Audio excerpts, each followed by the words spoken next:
There we go. Well, hello everybody. Lovely to see you all. We've got a very femicentric audience today for this show, which is great to see. There's no sort of real kind of housekeeping stuff that we have to go through. Obviously, if the fire alarm goes off, it is for real. So follow me, I'll be running out through the fire exit. And I'll be leading.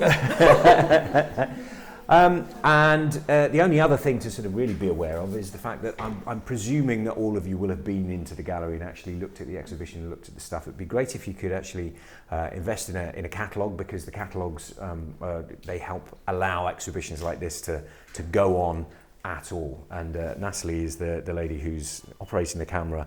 All of this that's happened, the whole Storytellers exhibition has been pulled together by Natalie. So, you know, if you get the opportunity to... So, we are going to have a chat for the next half hour, 40 minutes or so with Cas Holmes. And I'm sure pretty much all of you are familiar with some of who she is and what she does, which is why you're here. I'm guessing you like her work.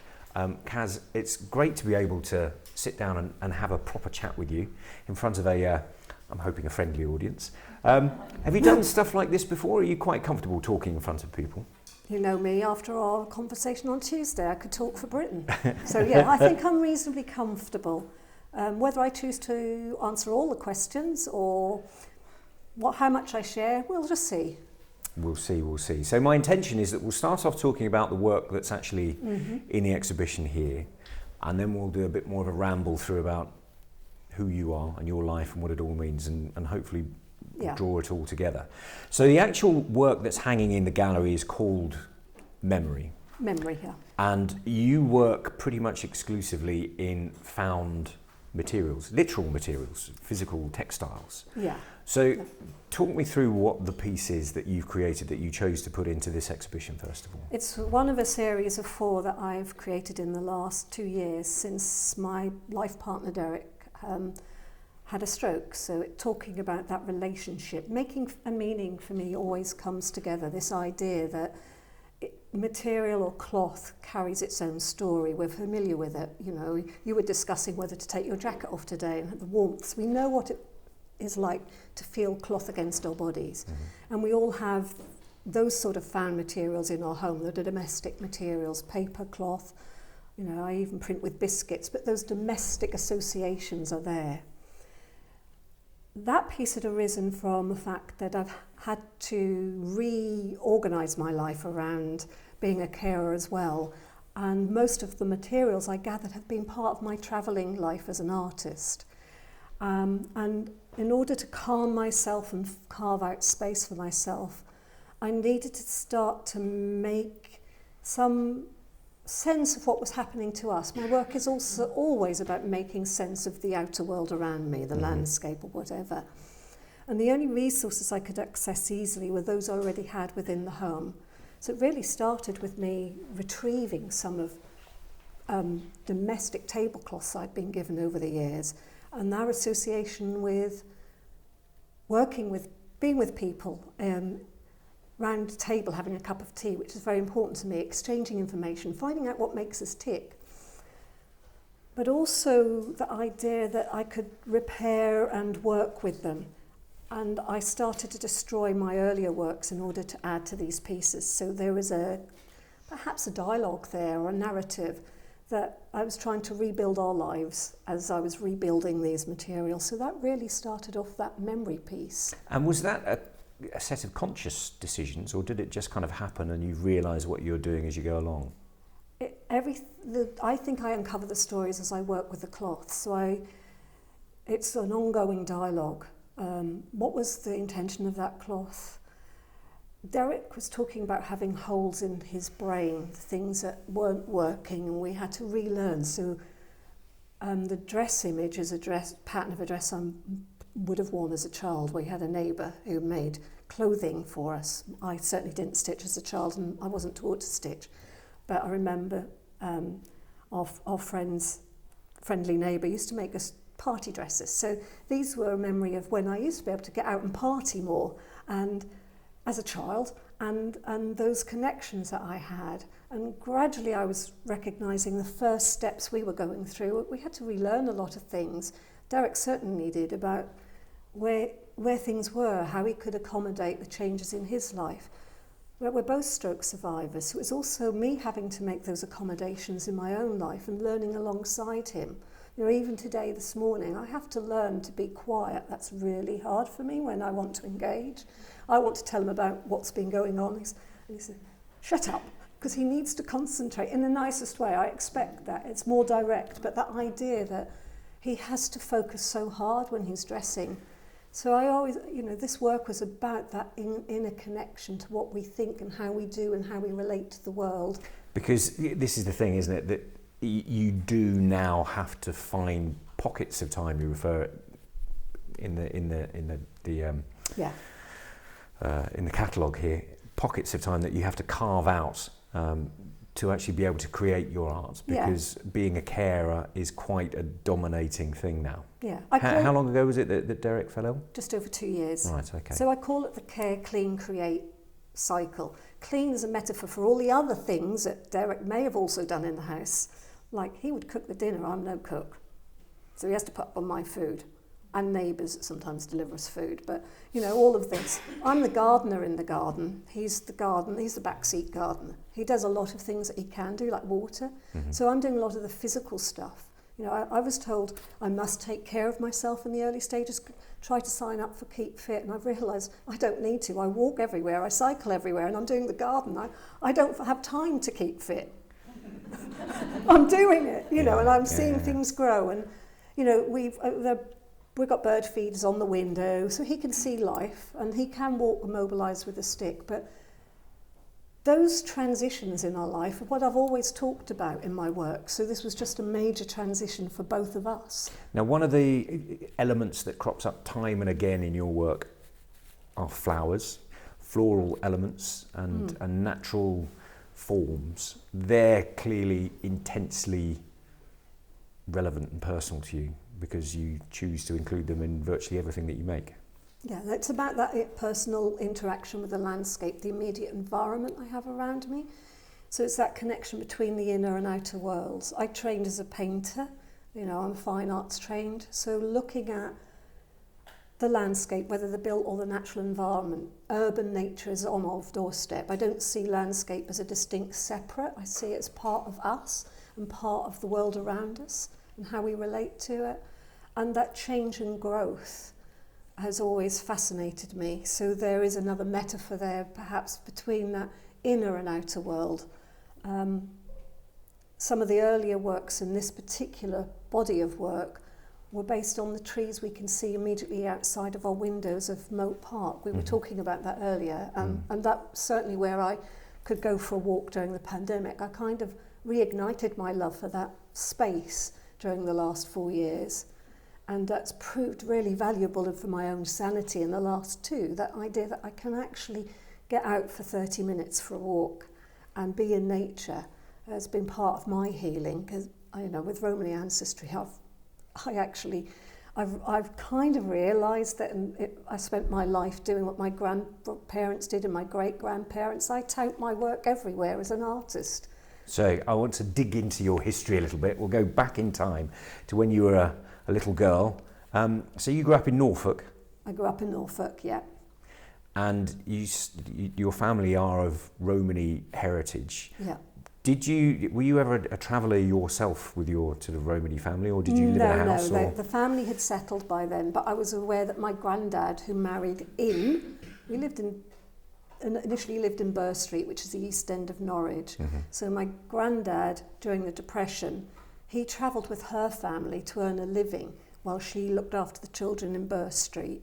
And he did that throughout the rest of his life. So sometimes I'd go out and meet the rest of the greater family out on the road, but I didn't travel with them. But I was very aware of that life. And are you proud of that heritage? I am now. I wouldn't say I was very, it was very hard growing up as a child of Romany ancestry. You know, the word dirty gypsy often would be spoken about in school. So you learn to be quiet about your ancestry. You know, we're so quick to colour what we think about outsiders or people who are not part of our community. And it's only in the last 20, 25 years I've begun to kind of recognise the strength that personal history has given me, and perhaps empathy towards other people. And I need to be outspoken about it. We often need to speak up about the things that we are concerned about. So as a child, was art always something that was kind of central to who you were? Was it around you in the family? Were there people who were artists?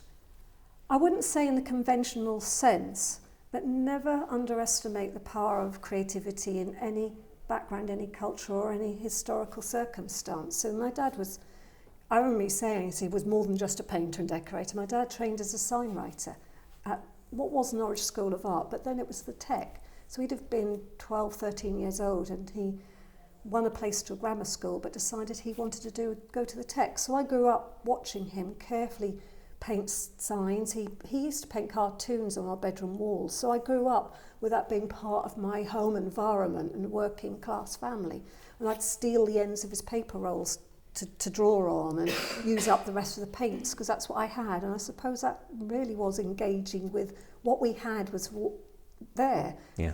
We didn't have much, but I used what we had. So it was always just in you, but it was kind of bubbling up that you always, if you could get hold of a scrap of paper to draw on, you would do. Yeah, I think it was my grandmother who said, Dad always said he'd never worried about you being bored, because he'd find you in the middle of making something out in the local woods, or you'd be sitting in the garden drawing, sketching, digging up, making things all the time. He said there was something inside of you that always wanted to be doing.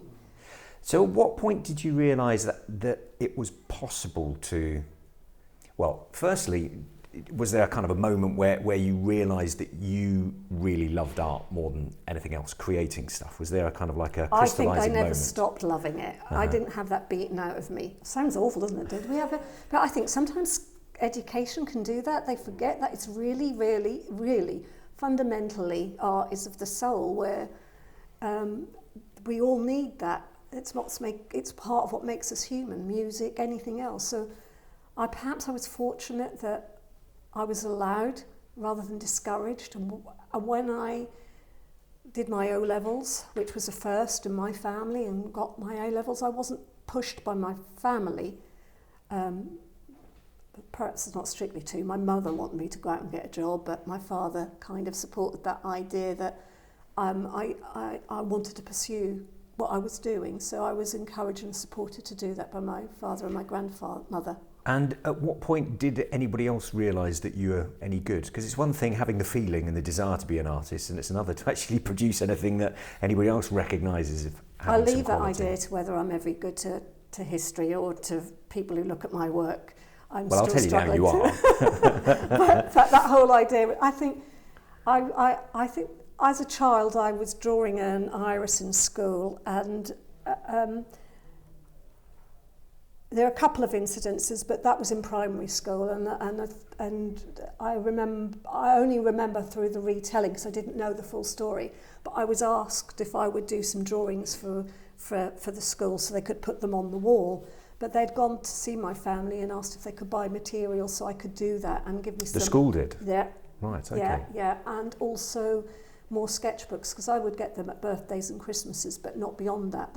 Hence I'd use whatever I had because we didn't have it. Mm-hmm. So that was perhaps the first indication on reflection that someone was investing in me.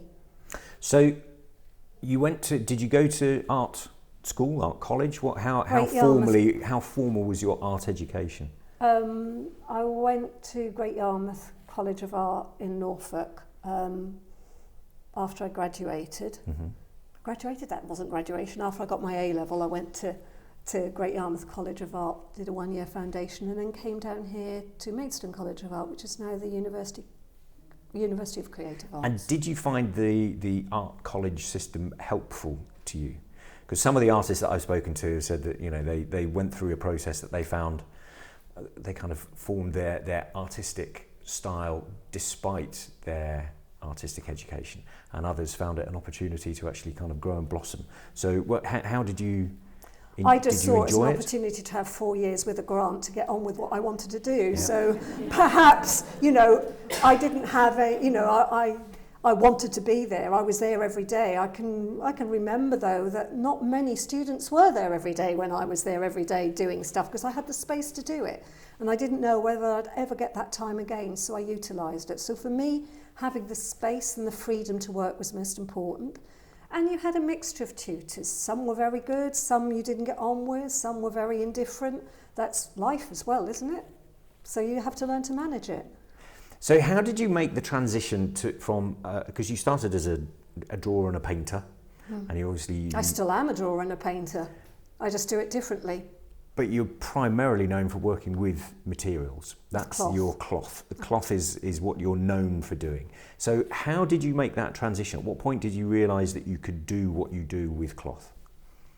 When I started to destroy canvas, I suppose, because it was one of our first projects, and we were asked to use what was there, which was perhaps not so alien to me, but this using paint, they don't really teach you a lot about media in fine art school. You have to discover that for yourself. So, and like this horrible painting, and I'm certain it wasn't horrible to the person who made it originally, but these were leftover artworks from the previous cohort of students, and we were given these to transform.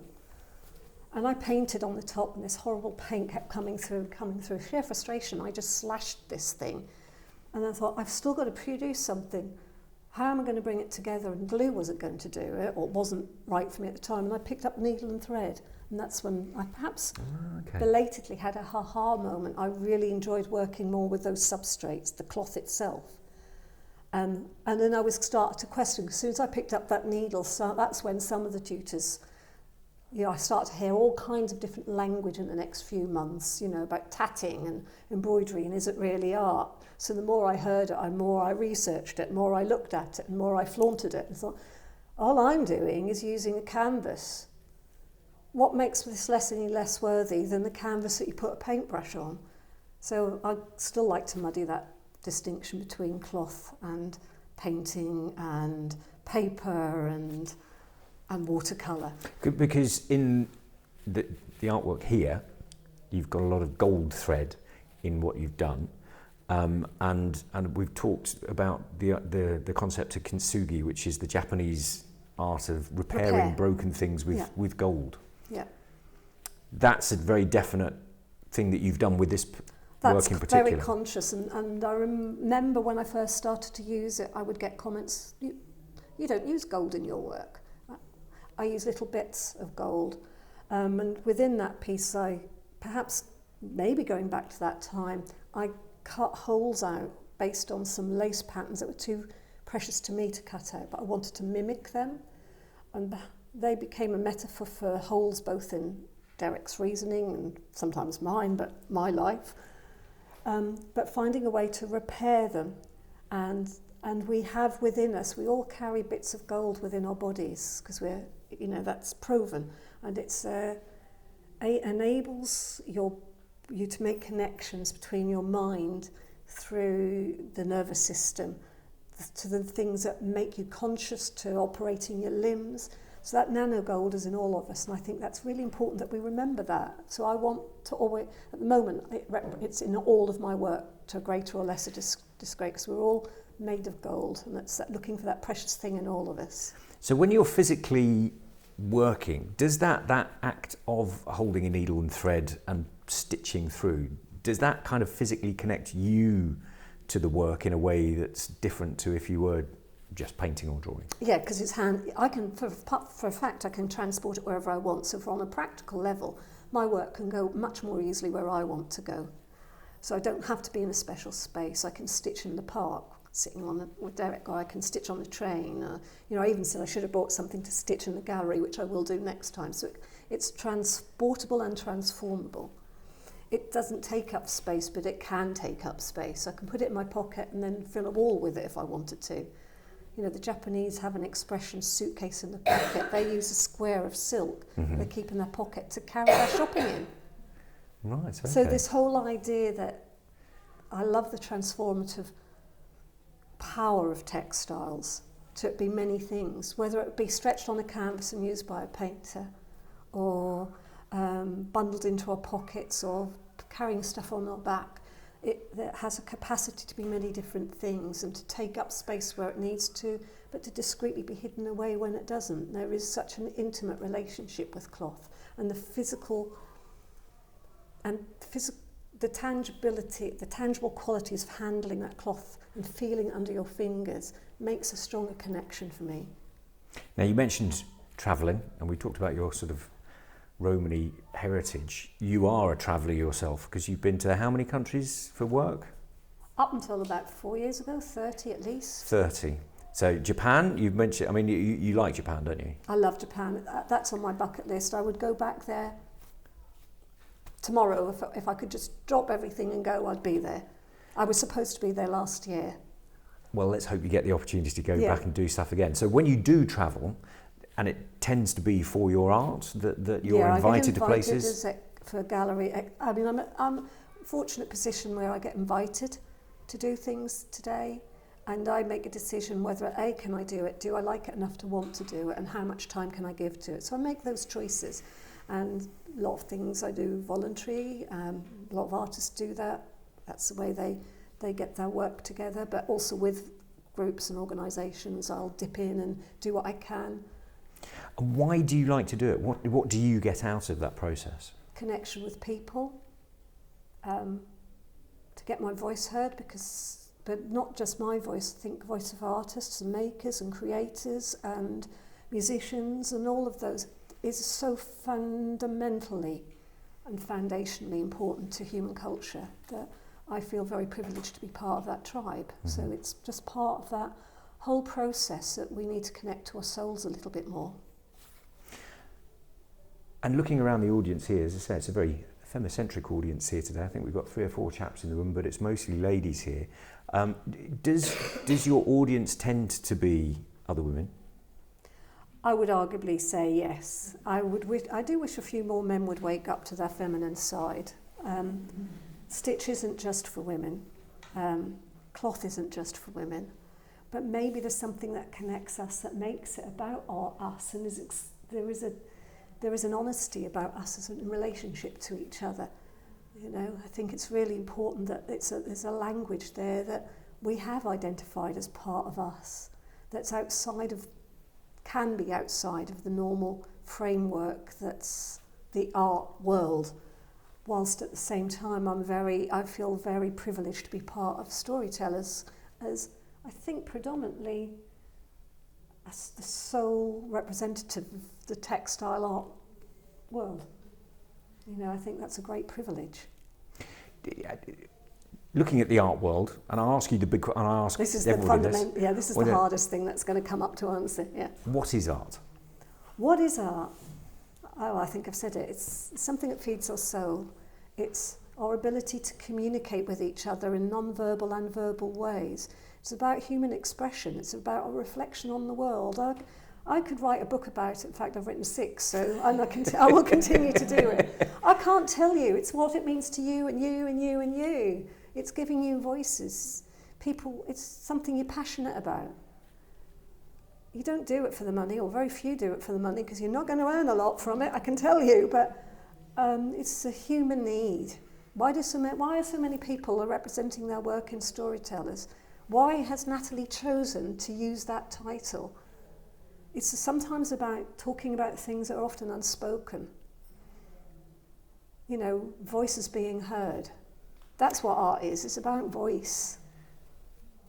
So is there such a thing as bad art? Or is it just works that are misunderstood? What elevates something to good art? I think that's in the eye of the beholder. I don't make judgments about. I think everybody has a right to express themselves in whatever way they choose to, and we shouldn't deny that freedom. I think you can use parameters and qualities about composition and frameworks, but there's outsider art. What appeals to one won't appeal to another. But for me, I think it's easy to define what I think is good art, and good art is art that can communicate at different levels, so that you could go to a piece and take your own story away from it. You don't need to read anything about my work, perhaps, to take something from it and build into it what you feel about it, what your relationship is to it. So it's a communication point. So I don't like the term burned out. I think misunderstood is a better expression. And I think that's sometimes done for being written out of what, for the many attempts of perhaps those who should be in charge of our educational system in a more thoughtful way of trying to write it out of the educational system because they don't understand it, because it doesn't earn money or it isn't kudos. Who can define the value of what we do? I think it's like carers. The value of what we do in this society is unestimable. You cannot put a value on it. That's why people don't value it, I think. People do it because they're driven to it. I would think that the pandemic would have been a much duller world without the artists and contributors and the gardeners who actually put their heart and soul unpaid into supporting all of people out there by putting things out there. I'm very proud of our arts community, and that is the one thing I will be outspoken about. And I can feel the passion bursting out of you. I don't need to be talking to them. Everybody's here because they feel that. But yeah, it's really important to you to actually make those connections and to offer space for people to explore their own. I've learned what it's given me and how I've grown, how I've become the person I am today on reflection because of the opportunities I've had. So I will fight as hard as I can to make certain that those opportunities are there for other people should they need it. And that is despite, not because of our educational system. I think teachers need to be allowed to teach with the support they need, not the other way around, be forced to teach in a way that isn't appropriate to our cultural history, our academic history, or the needs of the community that they serve. I think we'd be much better if there was a more balanced view of educational, of our creative industries, and generally of humanity. But that, again, I'm talking about things that I can't. That's what artists do. We talk about the things that most people won't speak about. So returning even if we don't know the answers. So returning then to the work that you've chosen to put into the exhibition here, because that's one of 4 pieces, isn't it? That actually are a series. Do people need to view all 4 together to get the whole story? No, because you're never going to get hold of my story. But it took me some time. I knew I made work initially because I just driven to make it. Even when I saw the pair of secateurs on the table the day after Derek's stroke, I still needed to do something to calm myself. So for me, being creative is part of connecting to me. So that was the only way I could make sense of what was happening. I have no right to deny your stories and what you bring to the world. That's not what my work is about. It's about that meeting point between me and the person who's looking at the work. And whether you like it or not, sorry, I don't care. I do what I want to do now. If you like it, that's lovely, it's a bonus. But it won't stop me making the work that I want to make. And I don't know what's driving me to do it. I can't identify it when I'm making it, but I will continue to do it. However, it's only, I've now got to a point where for a while things are a bit settled. And if I can't talk about the things that matter to me now, really matter to me now, because they've hit me so hard, then who is going to talk about it? So that's why I'm talking about it. So the world that I operate within and the things that I experience always come out in my work. They're never going to not do so. That's for me. My work is about my life. But it's also about your life or somebody else's life. I would say that there are about 40% people here who at some point or another are caring for someone during this week. There are 30 or 40% of people here who are going to be out there teaching or either informally or informally. There'll be some people out there who are going to be out there talking about what they do or sharing what they do as you do. We don't share and talk about these things. Nothing will change, and we don't have that space that we carve out for ourselves as people. I'm tired of being told what I should be doing. Sorry, I didn't expect that to come out. That's going to be awful. It's not at all. I think it's a manifesto. It's terrific. Yes, but I talk a load of... I don't have that recorded, but I really do. My partner will tell you that. If that was Derek now, he'd do, Cass, shut up. Well, let's get back to the art, because this is getting into dangerous territory. Well, what I'd like to do, because obviously all of you have made the effort to come here today to listen to what Cas got to say, and I'm sure that lots of you have got some questions. So let's throw it open to the floor a little bit and get some interaction going. Who wants to ask something of Cas directly? Anybody? Yes? Hi, I'm just interested to know which other textile artists you look to for maybe inspiration, or you admire their work in particular. It's really hard to put names out there. Louise Bourgeois, you know, mixed media textiles, but it's beyond textiles for me. So I was just talking yesterday with students, and it changes according to what I'm doing. So I was talking about Patrick Caulfield and Andy Warhol for their simplicity of breaking down colour. And I think that can be dangerous if you are in textile art, you only look at textile artists. You need to look beyond. Art is bigger than that, bigger than me. So yeah, recently Louise Gardner, the great Louise Gardner, who lost her life in September, she was a really good friend of mine, and I've been talking with Ben Gardner. So her profound ability to bring joy even to the end, and her ability to keep working, is to be admired, and I love the beauty within her work. And I think that's what, I've often been said that there's a lot of beauty in your work, and maybe that's what I've always wanted to see, because life is hard enough. So I'm looking for the things that give me joy, and that comes in my work. Even though some of the work can be harder for the story it's telling, there can still be something that is enlightening or we can engage with. So it's artists who can do that, add to our lives, add to our experience. So it's really hard. The Japanese artist Shikumu Nakata, he works in block printmaking. You know who I mean? So I'm profoundly grateful that I've had that broad experience of art. I'm currently working with an artist called Dina Beverley, and nobody would know much about her work. She's a writer. She works beautifully with hand stitch, and we're actually co-authoring a book together, which has been the hardest thing I've done. But I love what she has to say. So yeah, there are a few out there. Is that, I'll probably hear them come up in conversation, but I'm unwilling to kind of put any of us on a pedestal and say these are the persons that I admire the most, because that shifts. Any other questions? You said a few minutes ago that art is about communication. Yes. But you're communicating something, but you're not worried if people don't actually pick up on that, what it is, that they interpret the work not necessarily the way that you intended it. So how do you... I think of it like Chinese whispers. Right. How can you tell what's going on in here? I can only put what's going on in here in my work. Yeah. But what your experiences are your experiences. So I think all art is about that meeting point between the person who created it and the person who's going to look at it. So and you're you not take... worried about communicating something specific? No, but if people want more information, I'm happy to do it. What matters to me that it does may communicate something. Even if you just stop for a few seconds and look at it, not just walk by. But my work isn't going to mean something to everybody. Me sitting here talking about what I'm talking about now isn't going to be meaningful to everybody. It's about that where people can meet. It's a place for people to meet.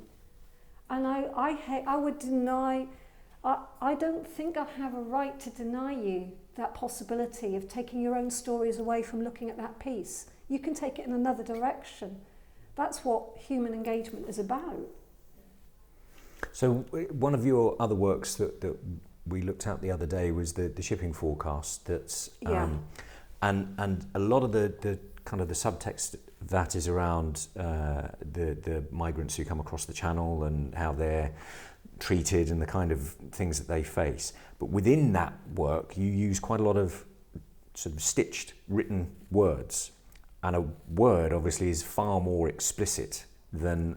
So that is where it is intentional, Mm-hmm. and some of the words stitched into that piece. It's an installation. You can find a link online on my website, but it's an installation which is meant to be displayed that you walk through it, and it's the shipping forecast I listened to when I travelled at night, and all places of the world because it ties me to home. And there's something about the rhythms and the sounds that calms. But when you think about what it's for, it's to keep people safe in the tumultuous seas around us. Well, it doesn't keep people safe in there in an inflatable dinghy. And I'm of traveller heritage, so I have this grey area about what people might or might not think about migrants is something I think we need to be continually discussing. And so within that are sound bites, which I heard from BBC or even on journeys on trains and planes about what people were saying about migrants. Some recorded, some out there in the public domain, some more private conversations, so I wouldn't necessarily be able to put who their names were. So when you walk through, you're walking through this piece and you read the text backwards. You don't see anything other than the places around our coasts that they're covered in the shipping forecast. It's only when I've seduced you to walking through this installation, when you come back, you read things such as, I'm going to paraphrase here, but it was a BBC a writer for the Telegraph had said that migrants come to seek a better life, and basically who wouldn't want to seek a better life for people. And another one talks about every coronavirus sees no borders, sees no individuals. It treats everyone the same. And but I also have a little bit of contention with that, because if you're a family in a flat, it doesn't treat you the same. If you're stuck underneath a shelter because you're fleeing war, it's not treating you the same. You can't wash your hands easily.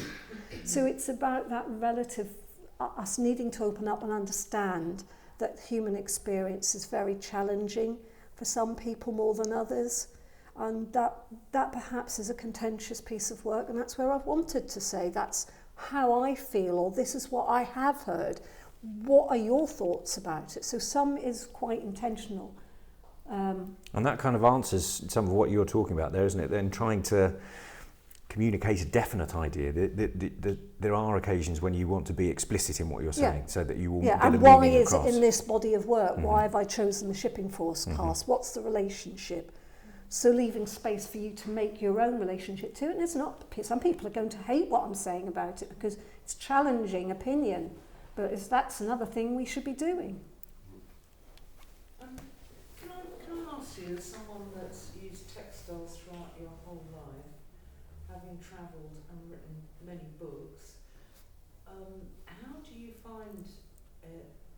Are you able to compete with other artists about getting your work seen as a textile artist? Because sometimes textile art isn't seen perhaps as being on the same level as a bronze sculpture, for instance. Still not seen in many areas. I think the glass ceiling. I think the glass ceiling still remains within the visual arts. My essay in 1980, when I graduated, my final year essay was "The Sex of the Artist Matters," and I still believe it matters. I profoundly believe it's still harder and tougher as a woman artist generally to make it in the art world for all the various reasons. Not, for the responsibilities we have for caring for people. Major institutions are still predominantly in the art world run by men. London-centric art scene. And I don't want to exclude men. Forgive you for men in the audience, because I don't think it's... I just think it's still tougher for those reasons. I wasn't thinking so much as us being women. I'm just wondering... Yeah, but textiles is a lot tied to the idea of the domestic as well. Right. And I think there's a big, it's out there for discussion. I consider myself incredibly fortunate to be exhibiting alongside nationally recognised artists, and I realise that's because I perhaps am in that position. But I think I've had to fight a lot harder to do that, and I still am seen as the textile artist, where I see myself as an artist who's recognised the value of what textiles bring to my work. I still paint and I still draw. But still people say, if you can draw and paint like that, why don't you do that? And I thought, because I've chosen to work with cloth. And maybe I've actually heard, and I won't name names because it's not reasonable, throughout my years of working, I've heard of some artists who work in the media of textiles who dropped it because they couldn't make it in the art world. Well, if I then if I make that decision, oh, well, I've earned my living by going to the Embroiderers Guild, the Quilters Guild, I do workshops through I'm kind of cocking a snook, as you said, by walking away from it and I'm going to continue to that battle. It sometimes feels fruitless, but work is getting seen. That work that has that allusion to the domestic and the female is getting seen, and it's carving out its own space. But I think all art should be seen on the equal playing field. It's just a bit harder. You have to look at women's football is coming up now. But that is a playing field, but that's still not an equal playing field, is it? So I think those and if you're an ethnic minority, if you're of a certain community, there are still so many barriers against what I would say the management framework or the operational frameworks within society are outside of many. I can't do this. I'm in too much dangerous territory. Maybe that's where we might make the national news. No, that's dangerous territory. But I still think it exists. Textiles just seems to be a bit of a battle, doesn't it? Dare I ask, is anybody sitting in the audience who happens to be male willing to let their voices be heard here? Does anybody have other feel? I think. No, I'm just fascinated with your story. Thank you. Really interesting and a lot of passion and feeling. Yeah. I mean, I was on the phone to someone today who wanted. She's trying to do something, and I can't go into details. I can't talk to it. She just said, with what you're doing, if you were a man and you're working in another medium, you'd be. And I said, I don't care where I am. I'm happy where I am. But the whole idea is I'm here despite of, not because of. What I think is interesting is that textiles were used immediately after the war as a therapy, and who was doing it but men. Men were doing the therapy, and it's been used culturally. Men. But textiles and the different use of textiles was used to help rehabilitate people after, all the aggression of war and everything that goes with that. Well, but we know that, don't we? We know that. I mean, I discovered that because I didn't have that engagement with textiles as a child. It was until I think, well, the thing is, if you've got a needle in your hand, you can stab that cloth as well as gently pull it through.